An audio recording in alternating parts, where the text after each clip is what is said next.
যেমন আমরা বর্তমানে দেখতে পাচ্ছি আমাদের বাংলাদেশের মধ্যে যে আমাদের বাইরা যখন স্কুল কলেজ ভার্সিটির বাইরা যখন কোটা আন্দোলনের জন্য তারা যখন মাঠে আন্দোলন করছে, তারা শান্তি সমাবেশ করছে, তখন এই ছাত্রলীগ নামে গুন্ডা বাহিনীরা যারা তাদের ভিতরে অধিকাংশ যারা ইসলামী শিক্ষিত নাই, তাদের মা বাবা দেখবেন নামাজ পড়ে না, তাদের মা বাবার কোনো ইসলামী শিক্ষিত নাই।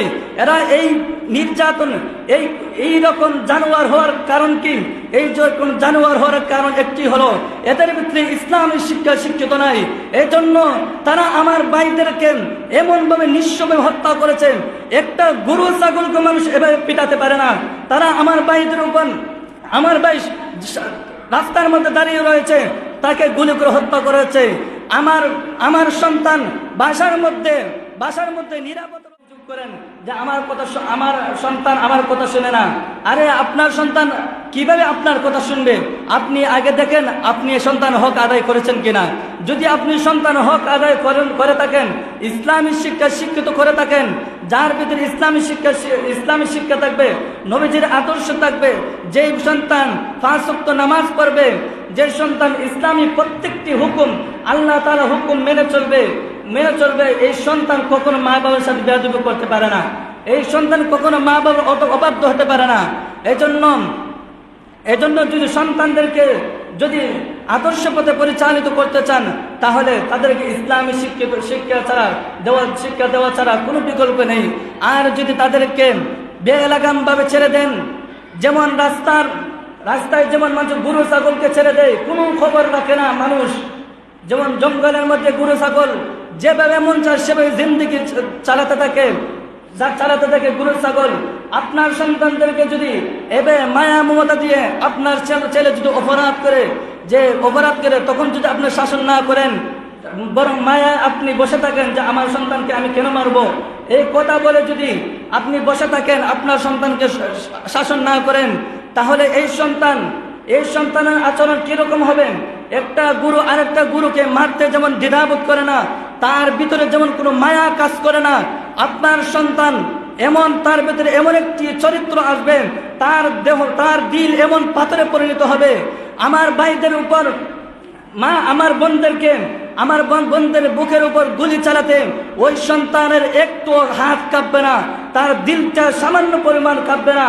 যেমন আমরা বর্তমানে দেখতে পাচ্ছি আমাদের বাংলাদেশের মধ্যে যে আমাদের বাইরা যখন স্কুল কলেজ ভার্সিটির বাইরা যখন কোটা আন্দোলনের জন্য তারা যখন মাঠে আন্দোলন করছে, তারা শান্তি সমাবেশ করছে, তখন এই ছাত্রলীগ নামে গুন্ডা বাহিনীরা যারা তাদের ভিতরে অধিকাংশ যারা ইসলামী শিক্ষিত নাই, তাদের মা বাবা দেখবেন নামাজ পড়ে না, তাদের মা বাবার কোনো ইসলামী শিক্ষিত নাই।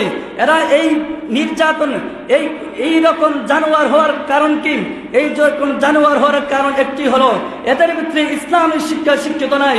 এই জন্য তারা আমার ভাইদেরকে এমনভাবে নিঃস্বভাবে হত্যা করেছে, একটা গরু ছাগলকে মানুষ এভাবে পিটাতে পারে না।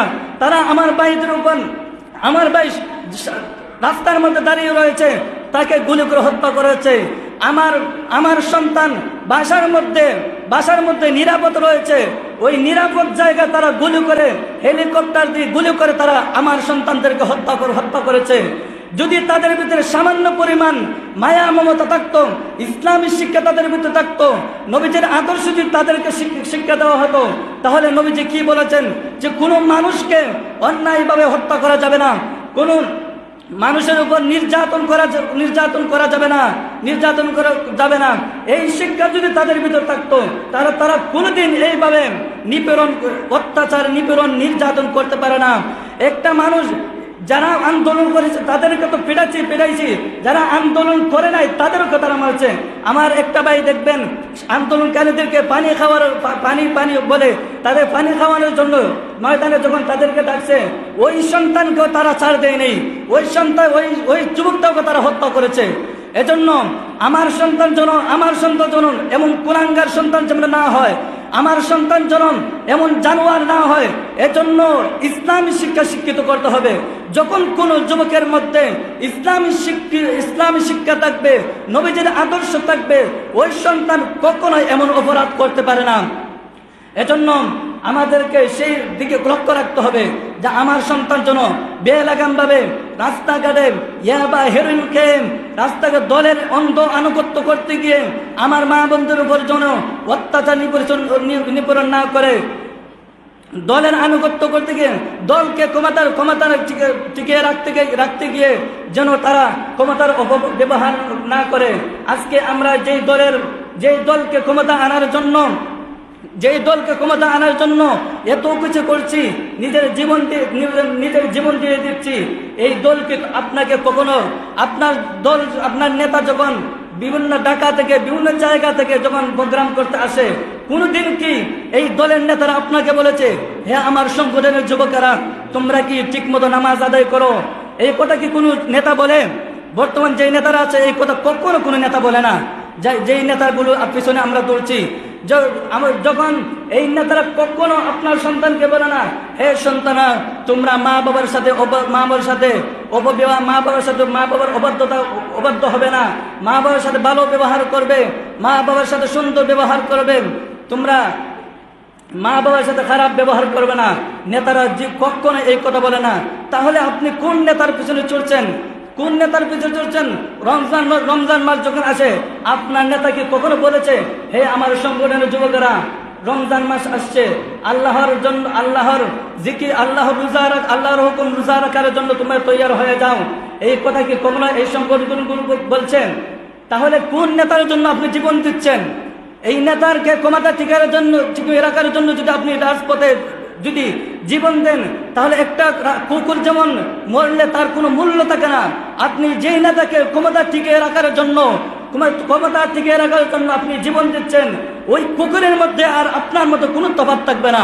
কারণ আপনার জীবন তখনই মূল্যবান হবে যখন রাজপথে যখন আপনি জীবন দিবেন, এই জীবনটা আল্লাহর জন্য হতে হবে, আল্লাহর দিন কায়েমের জন্য হতে হবে। আর আপনি কার জন্য জীবন দিয়েছেন? আপনি তো আল্লাহর দিন কায়েমের জন্য জীবন দেন নাই, আপনি বরং গণতন্ত্র টিকিয়ে রাখার জন্য আপনি জীবন দিয়েছেন। আপনার নেতাকে ক্ষমতা আনার জন্য আপনি জীবন দিয়েছেন। আপনি যেই নেতা দুর্নীতি করে সম্পদের পাহাড় করে, যেই নেতা দুর্নীতি করে দেশকে দেউলিয়াতে পরিণত করে, এই নেতাকে ক্ষমতা টিকিয়ে রাখার জন্য আপনি আপনার জীবনকে, এত মূল্যবান একটি জীবনকে আপনি বিলিয়ে দিচ্ছেন। অথচ আল্লাহ তাআলা বলেন ওয়ামা খালাকাতুল জিন্না ওয়াল ইনসা ইল্লা লিয়াবুদুন, আমি জিন এবং মানুষকে সৃষ্টি করেছি আমার ইবাদত করার জন্য, কোনো মানুষের গোলামি করার জন্য নয়, একমাত্র আমার গোলামি করার জন্য আমি মানুষকে সৃষ্টি করেছি। আজকে তুমি দলের নেতার গোলামি করছো, আল্লাহ তাআলা তোমাকে দলের গোলামি করার জন্য, নেতার গোলামি করার জন্য সৃষ্টি করেন নেই। তাহলে তুমি কোন পথে চলছো? হে আমার যুবক ভাইরা, একটু চিন্তা করে দেখুন, আপনি যখন মারা যান তখন আপনার নেতা কি আপনাকে কখনো দাফন করার জন্য সে কবরে নামে? কখনো নামে না। আপনাকে দেখার জন্য আসে না। বরং আমার নবীর জন্য যখন কোন মানুষ সাহাবায়ে কেরাম যখন আমার নবীর জন্য জীবন দিত, ইসলামের জন্য জীবন দিত, তখন ইতিহাস কি বলে? ইতিহাস বলে নবীজি তু জাহানের বাদশা সাইয়্যিদুল কাওনাইন অর্থাৎ নবী করিম সাল্লাল্লাহু আলাইহি ওয়াসাল্লাম স্বয়ং ওই মানুষটাকে, ওই যে শাহাদাত বরণ করেছে ওই মানুষটাকে স্বয়ং জানাজা পড়াতেন, গোসল দিতেন এবং নিজে কবরে নেমে তিনি তাদেরকে দাফন করতেন। কিন্তু আমাদের নেতা তো এমনই হওয়া উচিত যেমন আমাদের নবী সাহাবায়ে কেরামকে যেমন ভালোবেসেছেন। এই নেতার জন্য তো জীবন দেওয়া যায়, যেই নেতা আমার জানাজা পড়াতে পারবে, যেই নেতা আমার কাফন পরাতে পারবে, যেই নেতা আমাকে কবরে রাখতে পারবে। কিন্তু আজকে আমরা যে নেতাদের আনুগত্য করেছি সেই নেতা তো বিসমিল্লাহ বলতো, বোম মারলো তাদের মুখে বিসমিল্লাহ শুদ্ধ করে বের হয় না। আমরা বিভিন্ন সময় দেখি পদ্মা সেতু আরো বিভিন্ন সময় উদ্বোধনের সময় দেখি যে নেতারা তেলাওয়াত করে, সামান্য টুপি, যারা টুপি লাগিয়েছে তাদের তেলাওয়াতের যে এই অবস্থা হয়, যেই অবস্থা হয়, এই অবস্থা যদি তাদের তেলাওয়াত হয়, যেই না তারা দাড়ি নাই, টুপি নাই, কিচ্ছু নাই, তাদের কি অবস্থা তেলাওয়াতের? তারা তো বিসমিল্লাহ উচ্চারণ করো তাদের সাধ্য হয় না। আমরা অনেক সময় দেখতে পাই যে আমাদের একটা বোর্ড আছে হাইয়াতুল উলিয়া, আমরা সংসদে আমরা এক সময় দেখতে পাচ্ছি যে সংসদের মধ্যে নেতারা যেমন আমাদের কমিটির যে মাস্টার স্বীকৃতি দেওয়া হয়, তারা আমাদের একটা বোর্ডের নাম পর্যন্ত উচ্চারণ করতে পারেনি, তারা বোর্ডের নাম পর্যন্ত উচ্চারণ করেনি। তাদের 32টা দাঁত ভেঙে গেছে আমাদের একটা বোর্ডের নাম উচ্চারণ করতে গিয়ে আরবি একটা বোর্ডের নাম উচ্চারণ মতো করতে নেই। কি যোগ্যতা আছে তাদের ভিতরে? আর এই নেতার গোলামি আপনারা করছেন, এই নেতার জন্য আপনারা জীবন দিচ্ছেন। এমন নেতার আনুগত্য করতে হবে যেই নেতা আপনাকে দিন রাতে যেই নেতা বলবে রাতে আল্লাহর গোলামি করবে, দিনে জিহাদের জন্য, আল্লাহর দিন কায়েমের জন্য, তোমরা দিনে আল্লাহর দিন কায়েমের জন্য রাজপথ ময়দান রক্ত দিবে। যেই নেতা বলবেন যে তোমরা রাতে আল্লাহর কাছে কান্নাকাটি করে অস্ত্র জড়াবে, আর দিনে আল্লাহর দিন কায়েমের জন্য, আল্লাহর দিন যেন পৃথিবীর মধ্যে প্রতিষ্ঠিত হয়ে যায়, সেই জন্য তোমরা রাজপথ রক্ত দিবে, সেই নেতার আনুগত্য করা যাবে। অন্যথায় কোনো নেতার আনুগত্য করা যাবে না। অন্যথায় যদি আপনি অন্য কোনো নেতার আনুগত্য করে মারা যান, তাহলে কুকুর মরলে যেমন তার কোনো মূল্য থাকে না, আপনার জীবন দেওয়ার মধ্যে কোনো মূল্য থাকবে না।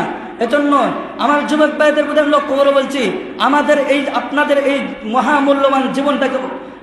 মহামূল্যবান জীবনটাকে অনর্থকভাবে নেতার পিছনে ঘুরে ঘুরে নষ্ট করে দেবেন না, বরং ওই নেতাকে আপনি লিডার বানাবেন, নেতা বানাবেন, যেই নেতা আমার নবীর আদর্শ মানে, যেই নেতা আমার নবীর আনুগত্য করে, যেই নেতা আল্লাহর কোরআন দিয়ে নেতাগিরি করে, আল্লাহ রাসূল হাদিস দিয়ে যে নেতা জীবন পরিচালনা করে, ওই নেতাকে আপনি আইডল মানবেন। অন্যথায় কাউকে আইডল মানা যাবে না। এজন্য আমার আকুল আবেদন থাকবে আমার যুবক ভাইদের প্রতি যে আপনার এই মহামূল্যবান জীবনকে অনর্থকভাবে নষ্ট করে দেবেন না। এজন্য দ্বিতীয়ত আমাদের দ্বিতীয় আবদার থাকবে যে আপনার যে সন্তানগুলো আছে সেই সন্তানগুলোকে আপনি ইসলামী শিক্ষা শিক্ষিত করুন। আমি বলি না আপনি আপনার সন্তানকে একজন মাওলানা বানান, একজন মুহাদ্দিস বানান, মুফতি বানান, আমি এই কথা বলবো না। কেননা আমাদের মুসলমানদেরও দরকার আছে একজন ব্যারিস্টার। যখন একজন আলেম যখন গ্রেপ্তার হবেন, অন্যায়ভাবে যখন জালেমরা নাস্তিক মুরতাদা যখন গ্রেপ্তার করবে, তখন ওই মুসলমানের সন্তান যেন আলেমদেরকে মুক্তি করার জন্য যেন দাঁড়িয়ে যায়। একজন ডাক্তার প্রয়োজন, মুসলমানদের একজন ডাক্তারের প্রয়োজন।